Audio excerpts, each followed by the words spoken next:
Hi hello வணக்கங்க. ஒவ்வொருக்கும் வந்தாச்சு பார்த்துக்கோங்க. ஒவ்வொருக்கும் வந்த உடனே ஃபஸ்ட்டு வந்து என்ன பண்ணுறோம் அப்படின்னு பார்த்தீங்கன்னா, கடலில் கால் நனைக்க போகிறோம் பார்த்துக்கோங்க. அதாவது குளிக்க தான் போகிறோம்.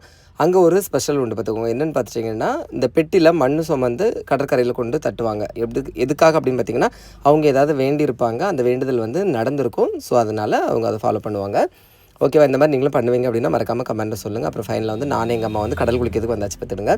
எங்கள் அம்மையே கடல் குளிக்க கூட்டு போகிறதுக்குள்ளே பாடு. அதை வந்து எங்கள் அருள் தான் வந்து கூட்டிகிட்டு போனால் பார்த்துக்கிடுங்க. அப்புறம் பாருங்கள் எங்கள் அம்மா குளிக்கிற ஸ்டைலில் நீ கடலுக்குள்ளே நின்றுக்கிட்டே அப்படி ஒரு வழியாக குளிச்சு முடிச்சாச்சு பார்த்துக்கிடுங்க. எனக்கு காற்றுக்குள்ளே தண்ணி போயிருமோன்னு கொஞ்சம் பயம். ஃபைனலாக நல்லபடியாக குளிச்சாச்சு பார்த்துக்கிடுங்க. எங்கள் அருள் அவங்க ஃபேமிலி எல்லாருமே வந்திருந்தாங்க. அப்படி ஜாலியாக குளிச்சாச்சு பார்த்துக்கிடுங்க.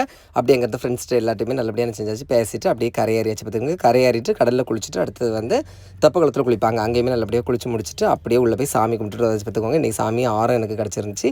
அப்புறம் பார்த்திங்கன்னா சந்தனம் கிடச்சிருந்துச்சு. சந்தனத்தை வந்து வயிற்றில் கையில் காலில் எல்லாத்துலேயும் நல்லா தடவியாச்சு பார்த்துக்கிடுங்க. அப்படியே நல்லா சாமி கும்பிட்டாச்சு உங்களுக்கு சேர்த்து. சரியா?